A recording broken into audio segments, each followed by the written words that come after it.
All right, I don't know if who's here. You just let my cousin know that I'm doing a live stream on this real quick. Um, oops, sorry. Message. Oops. Sorry, guys. I'll be right there. Yeah, I'm doing a live stream about this very issue right now on YouTube, Facebook, and Twitch and whatever. All right. So I just got a call from my cousin. You know, they need to put a Zoom or Skype on the PA system. They're worried about feedback and you know, what are we up to? Like, sorry, kind of busy here today, but doing what I can to actually do the show. You know, how often is it? I think pretty much we're up to like 160 shows on my regular stream, evidence-based medicine, or sorry, evidence-based audio, not evidence-based medicine. And almost every show, we talk about this particular issue, which is, oops, let me get out of here. Which is how hard it is to move audio around between programs, you know, DAWs and whatever, on Windows or actually on Mac. So now that I'm a OS X owner, you know, the OS X cult, the Mac religious nuts, are always telling you just how much easier this particular thing is to do on Mac. Turns out that's not true. And in fact, I'd go so far to say that on Windows it's actually easier and it's free. There kind of is a free way on Mac as well, but moving audio between things on the computer is a pain in the butt. But in this case, this is all for a PA system. So he said that there's a Mackie 1402 that they're going to use, and he's got a Focusrite Scarlett something. I don't know if it's one of the ones that loop back. I asked. They said they did, but we'll see. Okay. So first of all, I'm going to get a picture of this Mackie 1402. I want to know what's in and what it has for inputs and outputs.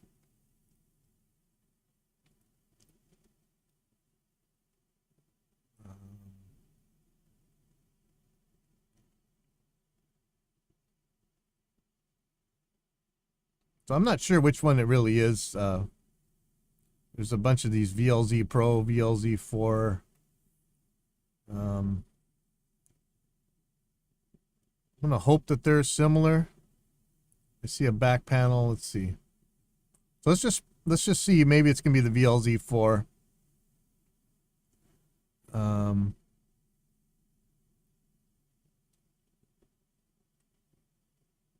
So many.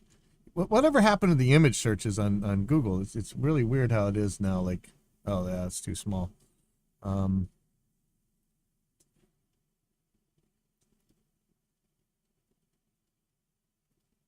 this one looks kind of okay. All right. So the back has the control room outs, channel inserts.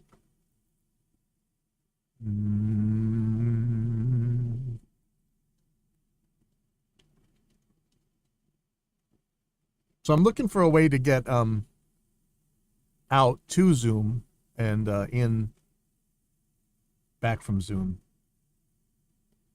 In this case, since they're not going to be doing too much, most of the stuff we worry about doesn't really matter. This may just be a matter of hooking up some connections here and not having to deal with all the crazy software junk.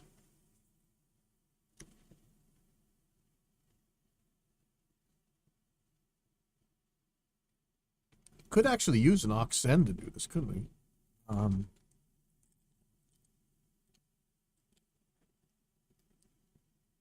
So it's got two sends. I guess one way you could do this is just to take a send out and plug it into the interface's left input. And here's another problem.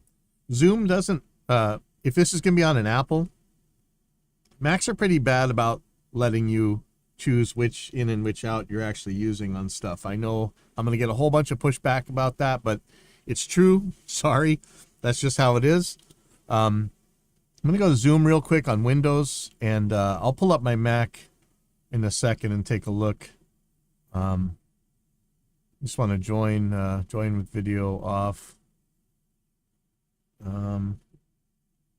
Really what I want to do is here's this Zoom. You grab the Zoom app off the desktop. Okay. What I want to see is the settings. So for audio, yeah, check it out. I can't pick just the left side. So we're actually probably going to be in better shape if you just plug into one channel of that thing from one of these sends. So let's look at these sends here. Probably need to see a manual. 1402 manual. Because I'm wondering what exactly the signal path is going to be here. So one of these sends. These might have fixed sends. One might be pre-fader and one might be post-fader. You'd probably want to use a pre-fader send unless they want to give them. It really depends. If they want to give them the output of the show, you could pretty much use anything. But he was worried about feedback, and that is going to be a problem if we use a regular output. Because they do want to hear back. And I'm wondering how they're going to do that. So I can go find this block diagram if it has one.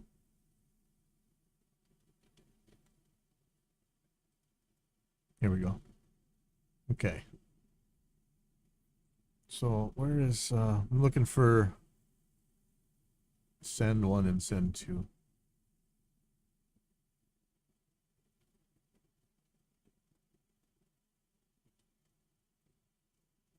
Looks like aux 1 is switchable between pre and post. Is there a switch someplace?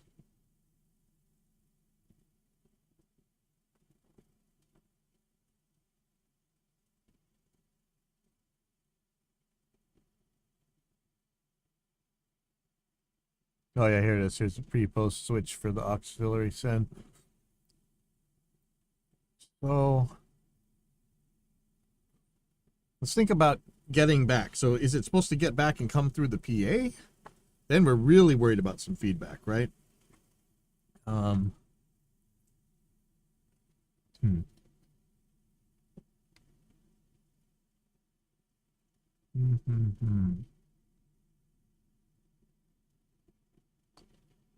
So the return from Zoom would have to be after the send to Zoom, right?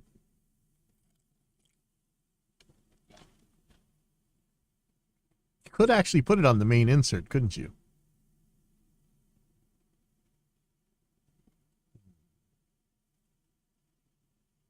So if we do the send pre-fader,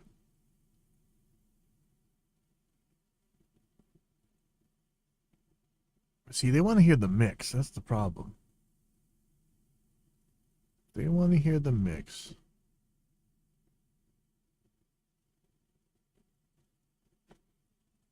Let me see where this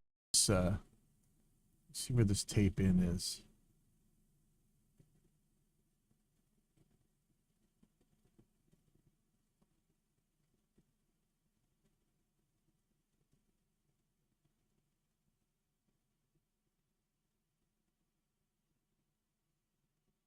Just looking for the tape. If you see it. Oh, here it is. Okay, tape.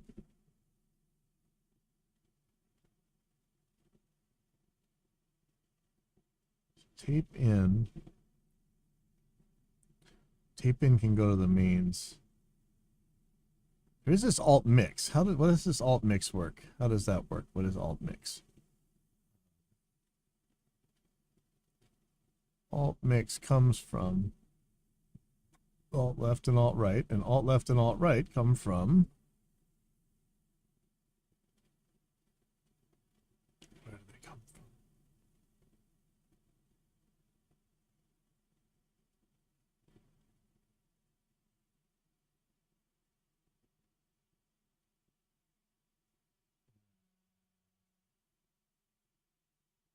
think that might be like one of those 3-4 things, like at the mute button or whatever. Oh yeah, see, it's mute. Well, that's not gonna work. Is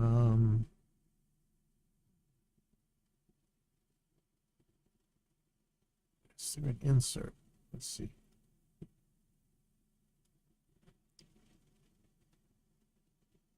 Channel inserts.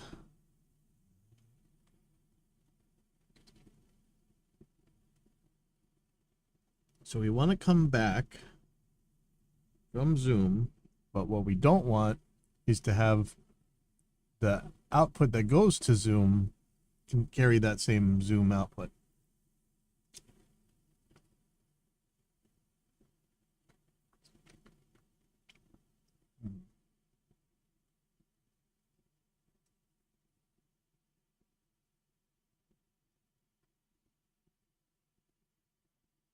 Yeah, well, I'm confused too, Simon.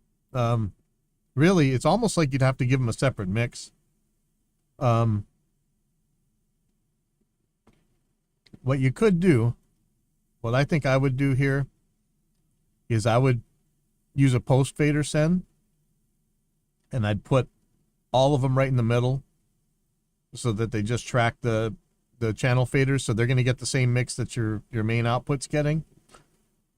And then I would return them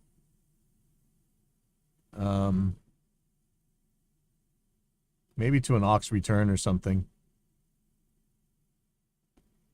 You could actually bring them back anywhere, tape out, one of these stereo returns. You could actually bring them back into one of these stereo channels, which would probably be okay.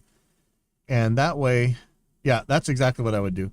So the send to Zoom would be post fader send everything at unity gain, and then it'll just track the mixing consoles mix.